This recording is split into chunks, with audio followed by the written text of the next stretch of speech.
संस्कार IAS academy में आपका बहुत बहुत स्वागत है दोस्तों। और हमारी जो उत्तर प्रदेश विशेष यूपी स्पेशल की जो सीरीज़ चल रही है, आप बने रहें और वीडियो को अंत तक जरूर देखें, जिससे कि आपको एक कंसेप्ट मिलेगा। साथ में उत्तर प्रदेश आपका कब कवर हो गया कंसेप्ट के साथ आपको भी पता नहीं चलेगा। जिस आप मैपिंग सेक्शन के माध्यम से हमारे साथ उत्तर प्रदेश विशेष पढ़ रहे हैं। आज जो टॉपिक है हमारा पार्ट 6 है ये, और आप देख रहे हैं उत्तर प्रदेश के लोकगीत एवं लोक नृत्य।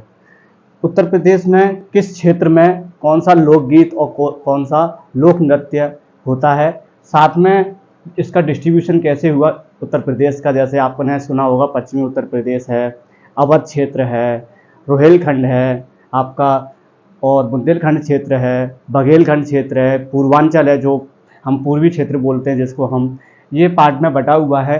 किस किस ज़िले से हम डिस्ट्रीब्यूट करते हैं इसको, कि अवध क्षेत्र हमारा कौन सी जगह आएगा, आपका पश्चिमी उत्तर प्रदेश कौन सी जगह आएगा, ब्रज क्षेत्र कौन सी जगह आएगा। आइए देखते हैं। सबसे पहले उत्तर प्रदेश के लोकगीत एवं लोक नृत्य के साथ सबसे पहले हम इस क्षेत्र को डिस्ट्रीब्यूट करना चाहेंगे, जिससे कि आप बेहतर समझ पाएँ किस क्षेत्र में क्या लोक नृत्य और क्या लोकगीत गाया जाता है। तो सबसे पहले देखेंगे आप, मैं यहाँ आपको मेंशन करना चाहूँगा इस जगह। जैसे आपका ये हिमाचल प्रदेश है, ये आपका उत्तराखंड है, ये आपका नेपाल है, और ये आपका बिहार क्षेत्र है, बिहार राज्य है, ये झारखंड है, और ये आपका छत्तीसगढ़ है, ये आपका एमपी है, और ये आपका राजस्थान है, और ये आपका हरियाणा है, और इधर ही एक केंद्र शासित प्रदेश है आपका हमारा, उसको बोलते हैं दिल्ली।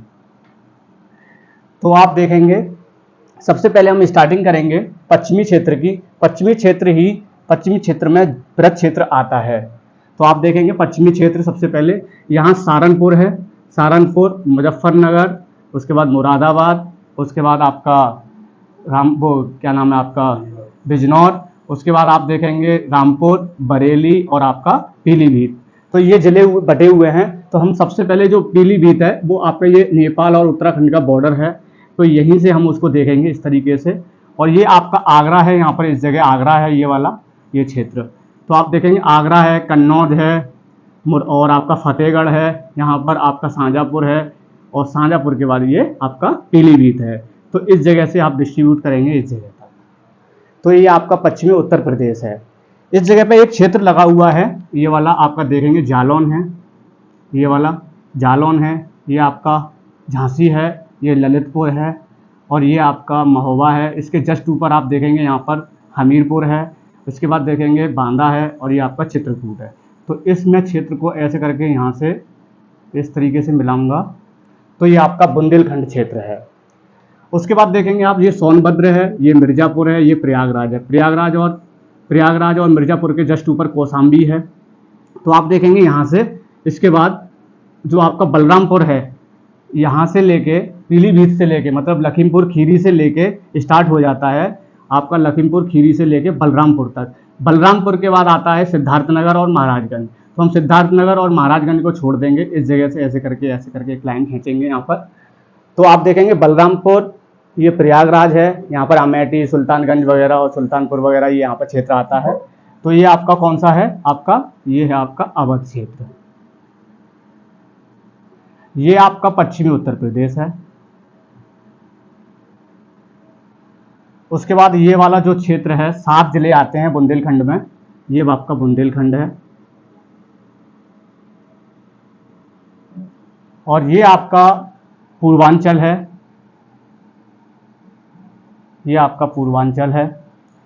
तो आपको मैं बता दूं, ये जो रोहेलखंड और बघेलखंड क्षेत्र है, जो मिर्ज़ापुर है आपका ये वाला, और ये आपका मिर्ज़ापुर और सोनभद्र, ये दोनों ऐसे करके, यहाँ एक चंदौली जिला है, चंदौली के बाद आपका यहाँ पर बनारस है, बनारस के बाद यहाँ भदोही है, इस तरीके से मिला हुआ है। तो आप देखेंगे यहाँ पर ये दोनों, इसको बोलेंगे हम, क्या बोलते हैं इसको, बघेलखंड। ये आपका बघेलखंड है।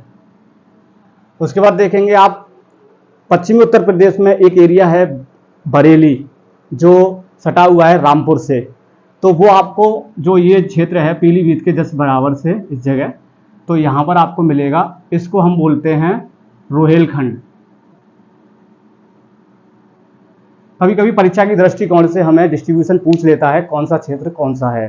तो आप देख सकते हैं पश्चिमी उत्तर प्रदेश है, इस इधर ही आपका बृहद क्षेत्र है। पश्चिमी उत्तर प्रदेश के जस्ट नीचे आएंगे मथुरा, आगरा, फिरोजाबाद, आपका अलीगढ़ और आपका हाथरस, ये जिले मिला के बृहद क्षेत्र बोला जाता है। तो ये यहीं पे है, इस जगह मथुरा है, इधर आगरा है, इधर फिरोजाबाद है, इधर अलीगढ़ है और ये इधर आपका हाथरस है। ये बृहद क्षेत्र हो गया। तो आप डिस्ट्रीब्यूशन देख सकते हैं। अब देखेंगे हम पश्चिमी क्षेत्र में लोकगीत कौन सा गाया जाता है। जैसे रागनी है, ढोला है, लावनी है। रागनी आपने सुना होगा, हरियाणवी में गाने गाए जाते हैं, लोकगीत है वहाँ का ये रागनी, और ढोला भी और लावनी भी। ये जब फसल कटती है उस समय ये गाया जाता है। लावनी इसका नाम इसलिए पड़ा है। फिर बृहद क्षेत्र में देखेंगे, पश्चिमी उत्तर प्रदेश का ही ये क्षेत्र है बृहद क्षेत्र। तो देखेंगे लोकगीत और लोक नृत्य। लोकगीत में आप रसिया देखेंगे, रसिया के साथ मल्हार, बम रसिया, झूला, होरी, पटका, ये यहाँ के लोकगीत हैं। और लोक नृत्य देखेंगे चरकुला, रास, कीर्तन, झूला, मयूर, नरसिंह और घड़ा। तो ये चरकुला है, चरकुला के बारे में बता दूं, ये इंपॉर्टेंट है, ये पूछा जाता है बृहद क्षेत्र में। सबसे ज़्यादा पूछे जाने वाला लोक नृत्य आपका चरकुला है। ये जब होली का समय होता है उस समय 108 दीपों को लेके महिलाएं अपने सर पर, जो चरकुला का अर्थ है यहाँ पर पिंजरा है, एक पिंजरा होता है उस पर एक दीपक रखे होते हैं, 108 दीपक रख के महिलाएं उसको नृत्य करती हैं। इसका मतलब ये है, इसको याद रखना। मैं रेड पेन से कर दे रहा हूँ, जो इम्पोर्टेंट है ज़्यादातर पूछे जा सकते हैं। एक ये है, एक आपका ये रसिया है लोकगीत में। उसके बाद में आप देखेंगे बुंदेलखंड क्षेत्र में। बुंदेलखंड क्षेत्र वही क्षेत्र है, चित्रकूट, बांदा, महोबा, हमीरपुर। उसके बाद में आप देखेंगे यहाँ पर झांसी, यहाँ पर आपका ललितपुर, यहाँ पे आपका जालौन, जालौन मतलब उरई। ये 7 बुंदेलखंड क्षेत्र हैं। ये प्रश्न बहुत महत्वपूर्ण है परीक्षा की दृष्टिकोण से। ये 7 जिलों को मिला के बुंदेलखंड बनता है, पूछ लिया जाता है। लोकगीत देखेंगे, यहाँ आला है, हरदौल है, पंबारा है और दीवारी है। इसका अर्थ ये है, यहाँ पर आला जो आपने सुना होगा, आदा उदल की कहानी है, उसी पर ही मल्हार और आला वगैरह गाया जाता है, इसलिए ये लोकगीत वहाँ का मशहूर लोकगीत है। लोक नृत्य देखेंगे आप, पाईडंडा, राई, सेरा, दीवारी और कार्तिक गीत और ख्याल। ख्याल भी पूछा जाता है, एक पद्धति होती है डांस की भी, इसलिए पूछा जाता है। पाईडंडा का मतलब ये है, ये हईरों के द्वारा, जो यादव समाज है उसके द्वारा जो डांडिया होता है ये किया जाता है। राई भी उसी तरीके का एक नृत्य है, ऐसे ही सेरा भी। और दीवारी का मतलब ये है, जो दीपावली पर जो पर्व मनाया जाता है, दीपावली में क्या होता है, ये नृत्य करते हैं और ढोल मजीरों के साथ में ये गायन करते हैं और बजाते भी हैं। उसके बाद आप देखेंगे अवध क्षेत्र है। अवध क्षेत्र में लोकगीत है आपका कजरी, सोहर, बधाई, सावनी, फाग, झूला और संस्कार। तो इसमें आपको बता दूं मैं, ये कजरी बहुत महत्वपूर्ण है, इसको याद रखना। अवध क्षेत्र में लोक नृत्य देखेंगे जोगनी, फरुआई और डांडिया। ये जोगनी, फरुआई और डांडिया, ये तीनों महत्वपूर्ण है, यहाँ पर आप याद रखना इसको। पूर्वांचल में आप देखेंगे लोकगीत ब्रहा, कजरी, चैता, फगुआ, जोगीरा और कव्वाली। तो इसमें आपका एक ये महत्वपूर्ण है, आपका ये कजरी महत्वपूर्ण है। कजरी यहाँ पर भी है और आपका कजरी यहाँ पर भी है, आप देखेंगे अवध में भी और पूर्वांचल में। उसके बाद यहाँ पे एक चैता भी महत्वपूर्ण हो जाता है। ठीक है, ये 3 महत्वपूर्ण हैं। उस पर लोक नृत्य देखेंगे नटवरी, ये नटवरी है, ये नटवरी है, चौरसिया है, कहरुआ है, नकटोरा है और नठुआ है। जो जौनपुर एरिया है आपका, इस एरिया में आपका जौनपुर है। जौनपुर में कहारों के द्वारा ये नृत्य किया जाता है, नटवरी, वो क्या नाम है, चौरसिया और कहरुआ, ये दोनों नृत्य जौनपुर के ये फेमस है। जौनपुर के कहारों के द्वारा ये नृत्य किया जाता है। उसके बाद बघेलखंड देखेंगे। बघेलखंड क्षेत्र में आप मिर्ज़ापुर आपका और सोनभद्र आता है। तो लोक गीत देखेंगे आपका कजरी, यहाँ पे भी महत्वपूर्ण हो जाता है।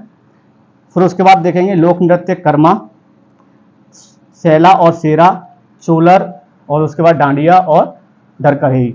ये तीनों, एक, ये 2 और 3, ये तीनों चोलर तक, ये तीनों सोनभद्र और मिर्ज़ापुर के साथ साथ दोनों क्षेत्रों में ये नृत्य किया जाता है। और डंडिया और टरकहरी ये सोनभद्र में किए जाते हैं।